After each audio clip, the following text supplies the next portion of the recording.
Gotta get our daily hugs, you know? Oh my god. Ellie!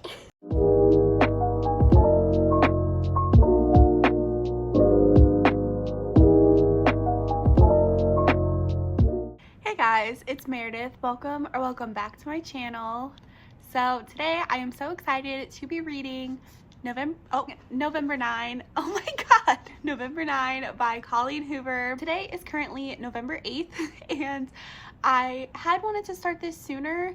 I was hoping to upload my vlog with my thoughts on everything on November 9th, and I'm still hoping to do that, but that just means that I will have to finish this book, edit, and upload my video all by tomorrow, which I have work, so tomorrow doesn't really give me any time to do any of those things.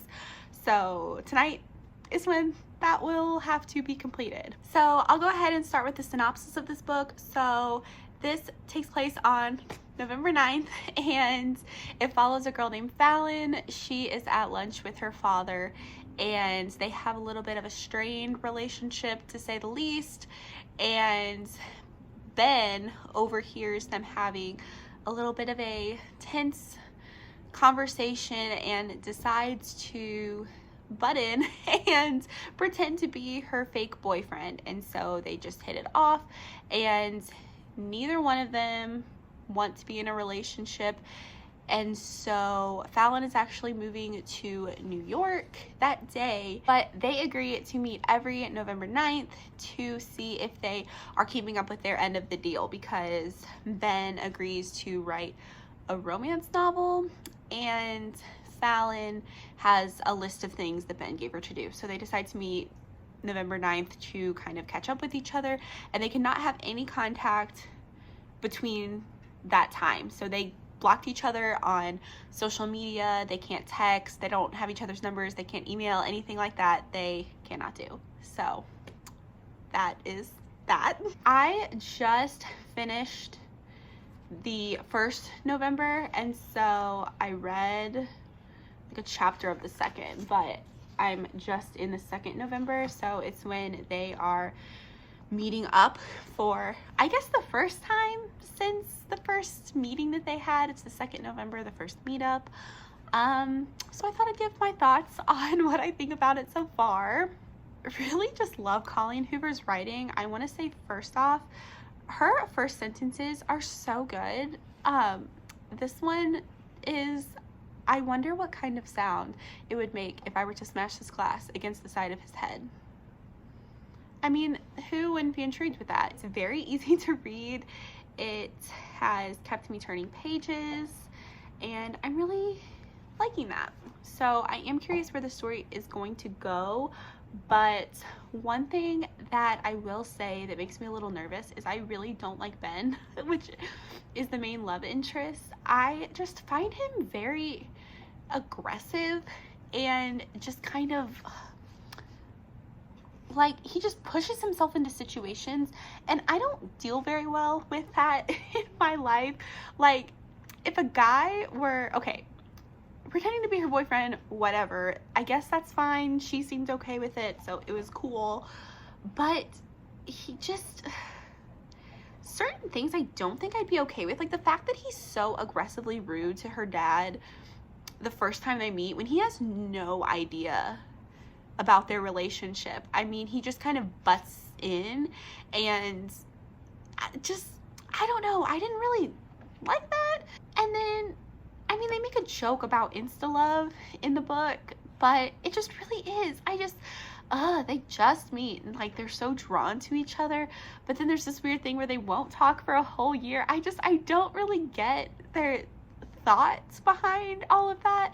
Like, if they met someone who was as incredible as they say the other person is to them, why wouldn't they, you know, try to keep in contact or something? I don't know. I mean, I guess they will live on different sides of the US, but you know, I don't know. The situation is very confusing to me. Also, I cannot stand Ben's constant mentioning of Fallon's panties, because that is something that has got to go. That cannot be an inside joke in this book. Like, Colleen, please, no. So Ben is really the only thing I'm not enjoying. I just find him too much, too aggressive. I wouldn't like it. And something that really bugged me was that, like, so Fallon is very self-conscious because she has scars from a fire that she was trapped in, and so these scars are all over her body. Oh my gosh, Ellie, ma'am, can we not? But these scars are just all over her, and she is very self-conscious about them, which is understandable. I mean, she was going to be a successful actress, and she had all of these things set up for her, and then things just kind of came crashing down when this fire happened. And so it's her biggest insecurity, and it's the reason that she doesn't wear, you know, short sleeve shirts, and she keeps her hair in her face, and just, it's really impacted her. And I find it very hard to believe that all of a sudden this guy that she meets just one day is going to change that for her. Hi. I just find it really unrealistic that this guy that she meets all of a sudden one day is going to wipe away years of insecurities with these scars, because I think about things that I'm very insecure about, and I mean, close friends and family will tell me things and I still won't really believe them. So I just, for some reason, find it very unrealistic that a guy on the street could just tell her, you're beautiful, and that's going to make a lasting impact on her to just change. You know, like, she doesn't want to show her arms, and she doesn't want to show her legs or anything. And then the scene where he's telling her to wear the dress, like, that was just so much. I mean, he's really doing the most. I'm not a fan of Ben. But I do have to keep reminding myself that this book is going to take place on the same day throughout different years. And when we first meet them, they are 18 years old. So maybe he'll mature a little bit and he won't talk about panties all the time. I mean, one could hope, right? One could hope that that would stop, but we'll see. We'll see where it goes. But I'm going to start the 2nd November, and I will update when I am done, or if there's something that I find noteworthy. Okay, update. He is not done talking about these gosh darn panties. I cannot. Like, Ben, please. I beg of you. I am literally begging. Knock it off. It's so weird. Okay, this part in the book kind of made me laugh, so I wanted to share it. But it's in the 2nd November, and they're talking about book sting, and she says, give me more, Ben. Did you read ebooks or hardbacks? And then he says, oh, they were hardbacks, all right. And I'm not sure if you're ready for this, but I have my very own TBR pile. You should see it, Fallon. It's huge. Okay, that's funny. That made me laugh. So it is time for some dinner. So I have my little recipe here.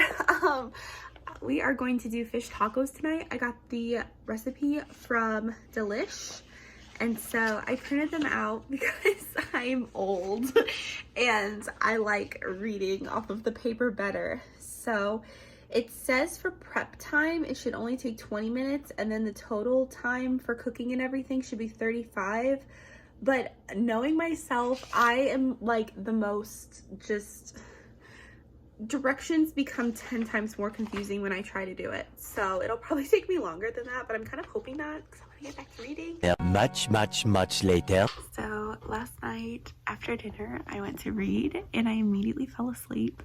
So I didn't read much last night, unfortunately, but I woke up early this morning to try to make up for some of that. So I just finished the 2nd November.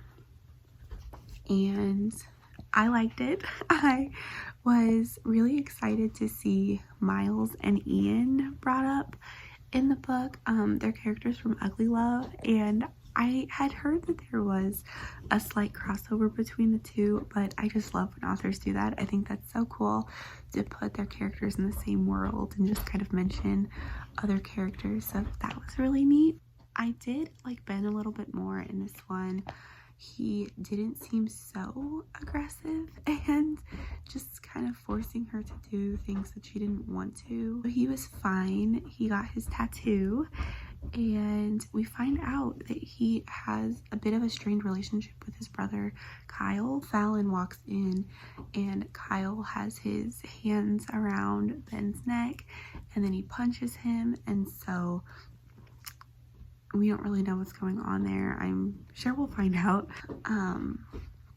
Yeah, and then when it's time to leave, Ben bought that plane ticket to get on the plane to give her her homework, which I thought was kind of funny. And you find out that homework is talking to her dad because she mentions to Ben that she hadn't talked to her dad in a year, and he feels partially to blame for that, for butting in that one day and leaving their last meeting not so great. I did like that, that he realized that it really wasn't his place. He just felt the need to butt in. So yeah, the 2nd November was fun, and I think I'm just going to keep reading. I'm like a little less than halfway through, so I'm hoping I'll finish it today, but I do have work, so I really can only read on my lunch break. And so we'll see how much I can finish today, but it is November 9th, so it is kind of fun to be reading the bulk of the book on the actual day that the book takes place. So I will update soon. Okay, I'm not done with the 3rd November yet, but so much has already happened. So we find out that Ben cannot come meet Fallon in New York because his brother Kyle died. I was so shocked. And we do see Miles and Tate. They come over. They are helping Ian with stuff and just helping get things together. So we do see them. We see Tate pregnant, so that's cool. I was not expecting that. And then one of these sentences, so like I assumed that they just had a really strained relationship. We don't know what happened between them, but then this sentence says, a few days ago, I assumed I'd be spending today with Fallon in New York. I never imagined I'd be spending it at a funeral home, picking out a casket for the one person in this world who knew me better than anyone else. So I want to know what happened between them so badly, and I don't know. I'm very confused about their whole relationship right now. But yeah, I just had to hop on to say that in just the first few pages of the 3rd November, so much has happened, just so many twists that are, you know, thrown in. So this is going to be super rushed because I am rushing to get to work, but I wanted to update that this morning I did read the full 3rd November 9th that they have met up, and oh my god, it was so intense. So first, Ben did not show up, which if either of them were not going to show up, I was not expecting it to be Ben. And we find out that his brother Kyle died, and that just shook me to my core. I was not expecting a death, much less a death this early. Like, Miss Hoover, why must you do this to me? And then Fallon just kind of drops in, which I thought was kind of a bold move to just, you know, invite yourself in with a grieving family. I mean, that personally wouldn't be my go-to move, but to each their own. It seemed to work. Ben was super happy to see her. And I was shocked by how many sweet scenes there were. Like, Ben was kind of growing on me in this section, not gonna lie. Like, when he said he was going to move to New York for her, I was sold. I thought he was being so sweet. I mean, is that a little crazy? Yes, but sometimes be like a little crazy, you know? And was Ben sad? And like, maybe that's why he was less, like he was a little toned down version of himself, maybe, but it worked for me. So we stan sad Ben. My arm was hurting. I had to prop this up, but things obviously take a turn because Jordan and Ben kind of connect over, you know, the fact that she doesn't want to leave and she wants to raise her and Kyle's kid in the house, and Ben is talking about how, you know, she has the family still, and just Fallon was sensing that he was not going to move to New York anytime soon, and so she takes it upon herself to skedaddle on out, and she calls a cab and gets her stuff, and there's this whole just dramatic scene that happens. Like, this is a book that I really can't think about too in depth, because this is only the third day that they've really known each other. I mean, yeah, they've known each other over the years, they've known of each other, but they haven't texted, called, anything like that. They have not done a thing in the other 364 days. They only meet up on this one day. So while we're reading, it is understandable they're building this connection, because we only read from November 9. So we read when they were together, and then we read when they're together again. We don't see any glimpses into these other 364 days, and it's a little weird. I mean, one thing I like is that the book is very self-aware. Like, Colleen Hoover mentions a lot, because Fallon is a romance reader and Ben is a writer, and so they mention insta-love a lot and how Fallon just hates insta-love, and they kind of joke that they had an insta-love situation. So even though Colleen Hoover did write a book about insta-love, she's still kind of joking about insta-love. It kind of makes it better, in my opinion, but I don't know. I guess I'm moving on to the 4th November, and hopefully I can get through that during lunch, and probably update when I'm home. I'm not going to update at work, but yeah, I'm excited to see where this goes, because it just, oh, it turns so dramatic. Like, I have to leave. I finished the chapter and I was like, oh, I just want to keep reading. But okay, well, this was chaotic. I'm going to head to work. Okay, bye. I finished the 4th November at work over lunch because it was so short. I was not expecting it to be that short. And Colleen Hoover, like, why? My heart was literally aching after reading that November 9. Like, it was so sad. Ben is no longer on my nice list because he just had to ruin everything. He had to go and do what boys do and just ruin everything. Oh my God, I'm still just fuming about this. So he's dating Jordan, his dead brother's wife. He's dating her. He's like raising his nephew as his own. Ellie, it's not the time for squeaking. But yeah, he's dating her. It upset me to read it. I figured something like this was going to happen. Like, one of them was going to have a relationship or no longer be romantically involved with the other, because they do only see each other on this day. So I was just kind of sensing something had to happen, but not freaking Jordan. I don't know. It just doesn't sit right with me. I don't like it. They were both grieving. They were both vulnerable. I'm not a fan of that. And I understand that Fallon left. So he thought that she was no longer interested. So, like, go ahead and I guess move on. But it goes back to this whole thing of they keep talking about this big spark that they had, this big connection that they have that they haven't had with anybody else, and they still don't want to commit to each other for these other days. And so I don't blame him for moving on. It's just the fact that it was with Jordan. Like, that's so like, I just don't think that's right, especially within that year. You know, I mean, like, that's just so soon.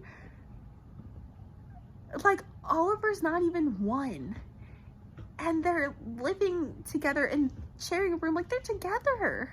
And I'm so confused how Ben just thought that she would just be okay with it. That he, in his part, he was talking about how he was hoping that she would be happy, and I guess he was thinking that she really didn't want to be with him romantically. But at the same time, like, they had those moments together. They were romantic together. I couldn't see any situation where she would be like, yeah, I'm genuinely happy that you are with your brother's wife.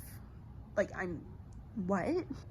And it's to the point where I just don't know how Fallon would forgive him, because even if him and Jordan don't work, I mean, there's a kid involved now, a very young kid, but still a kid, and like, they bonded over the grief. I mean, I don't know how involved Jordan is, or like what the situation, but like, this would be such a huge thing. Like, he can't just casually break up with Jordan and all of a sudden be with Fallon. Like, what's gonna happen? I don't know. It was the shortest chapter, and it is the one that has gotten me the most riled up. So I'm home from work. I'm going to read the 5th November, and hopefully it will answer the many questions I have, because I am left with my head reeling, and just I don't know where it can go from here. How serious is it with whale pants back there? I'm dying. Not Teddy's whale pants. The fact that the total time that they have spent together does not even equal a full 2 days, I am choosing to just ignore. We are ignoring. Ignorance is bliss in this situation, because they cannot be this in love and not have spent less than 48 hours with each other. Like, what? What? So I finished the 5th November 9th,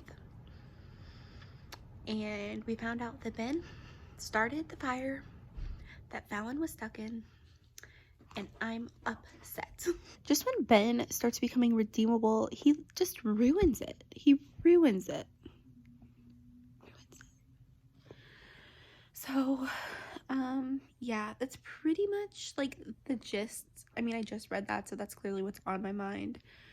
But I do think Fallon forgave him way too quickly, because it was November 9th and she didn't show up. So then Ben waited at the restaurant for 4 hours and then basically tracked her down, found out she was going to be at this bar with her friends and this guy she was talking to.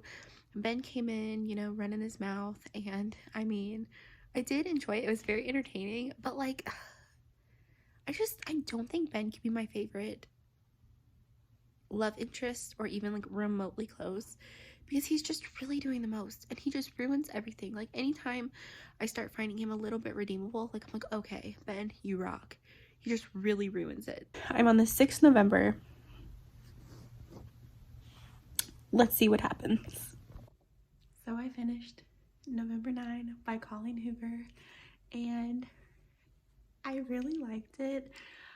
I just finished it, so I do want to sit with it a little bit before I give it an official score, but I think I'm going to give it 4 stars, because I did really love it. It made me tear up. Oh my gosh, the stuff with Ben's mom and reading his manuscript was heartbreaking, and it blew me away. So I don't think I can give it 5 stars, because there were some cringy parts. Like I had mentioned, Ben, I didn't really like him in the beginning, and I don't know, I think that his actions were justified. I will say that. Some of them, not the whole panties thing, but definitely his reasoning for wanting to defend Fallon, and then him already kind of having these feelings about her father that maybe he was just kind of taking out. So I definitely think that that was justified in a way. My hand got tired, so I switched the angle. But yeah, overall, I did really enjoy this. I don't think it's my favorite Colleen Hoover, but I still really enjoyed it. I just think that her writing is so captivating and just easy to read. I mean, I flew through this in 2 days, which I'm a pretty slow reader, so for me that is very good. I tend to fly through her books because they captivate me, and they keep me guessing as to what's going to happen. And yeah, I don't know, I'm a big Colleen Hoover fan, so her books are hyped for a reason. So that is pretty much it for this vlog. If you did enjoy reading November 9 with me, you can go ahead and give this video a thumbs up, and don't forget to subscribe if you would like to see more bookish content from me. So I will see you guys in my next video. Bye!